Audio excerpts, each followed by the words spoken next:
Va ora in onda il notiziario di Radio Libertà, realizzato in collaborazione con Il Sussidiario.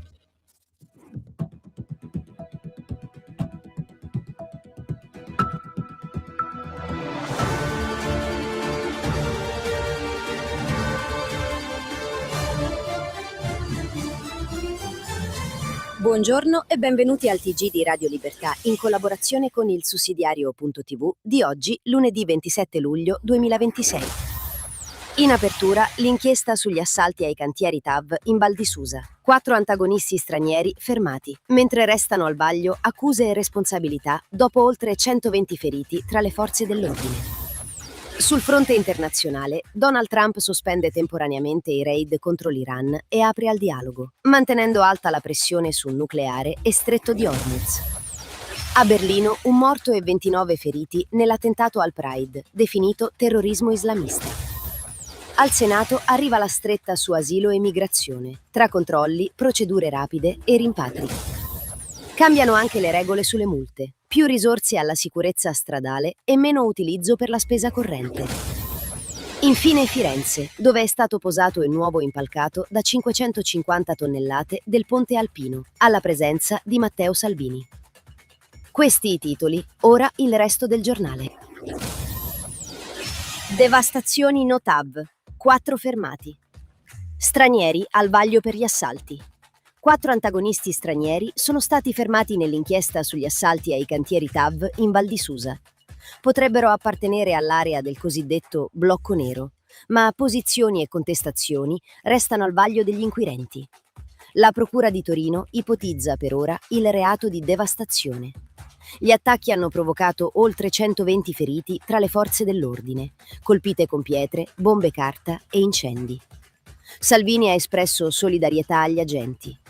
Manifestare è un diritto, assaltare cantieri e uomini dello Stato è un reato. E la Torino-Lione deve andare avanti.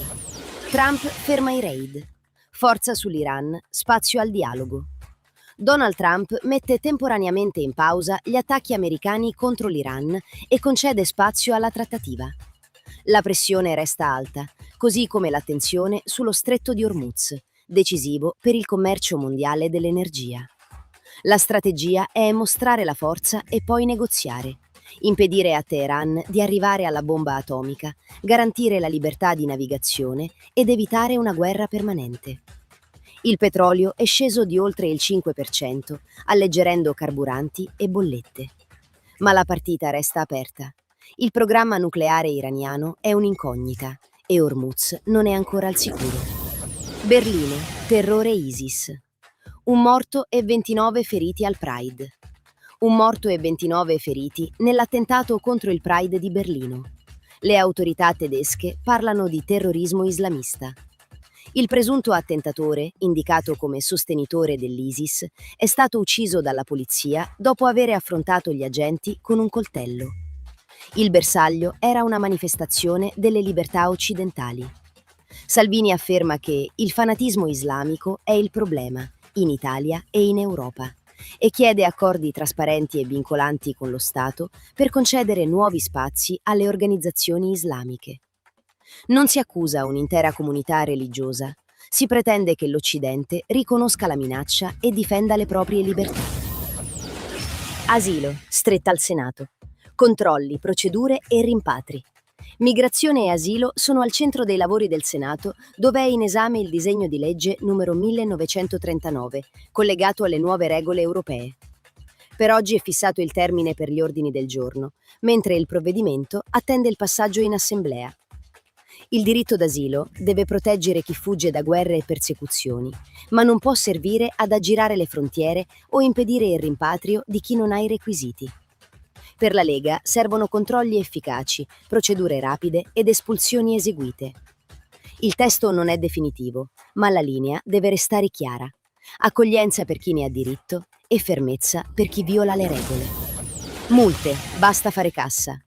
Più fondi alla sicurezza stradale, non ai comuni. I proventi delle multe devono tornare sulle strade e non finanziare la spesa corrente dei comuni. Il decreto voluto da Matteo Salvini, in vigore dal 12 luglio, vincola maggiormente le entrate a manutenzione, segnaletica, barriere, controlli e mezzi della polizia locale. L'autovelox dovrebbe prevenire gli incidenti, non diventare una tassa occulta. I comuni chiedono più flessibilità. Padova stima di perdere circa 10 milioni di euro destinati finora alla spesa corrente, sui 20 milioni incassati nel 2025.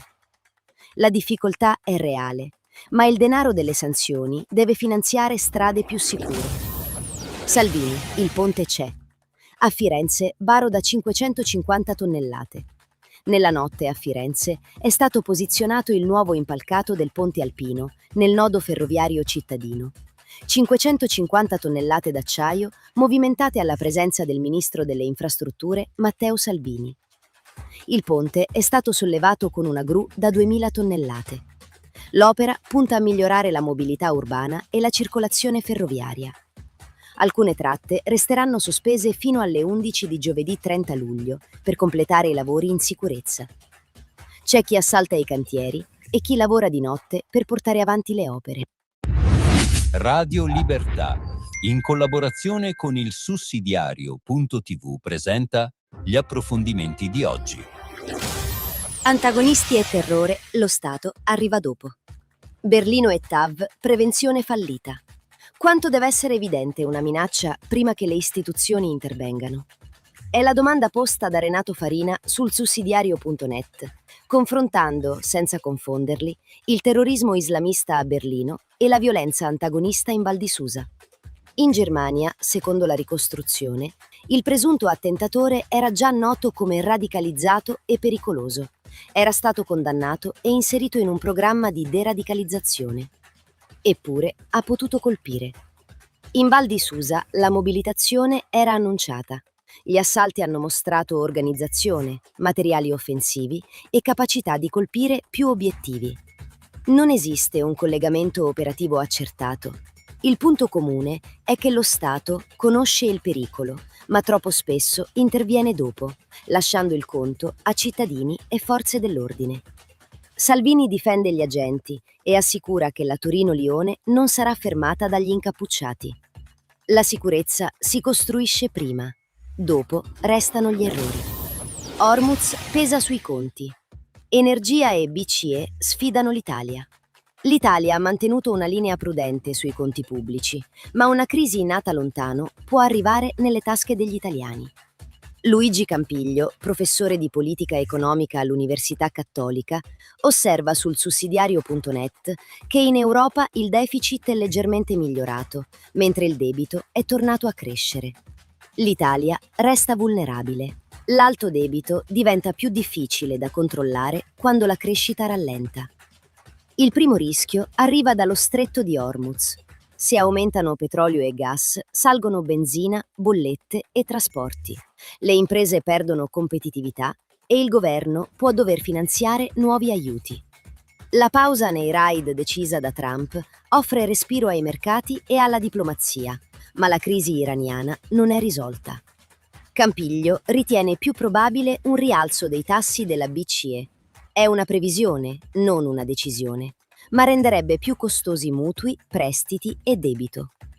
La risposta non può essere altra austerità. Servono conti responsabili, tutela delle imprese e maggiore autonomia energetica. Senza crescita, anche il rigore diventa una trappola. E con questo si conclude l'edizione odierna del TG di Radio Libertà, in collaborazione con il sussidiario.tv. Grazie a tutti voi per averci seguito. L'appuntamento è per domani, con una nuova edizione, sempre sulle onde di Radio Libertà, sempre alla stessa ora.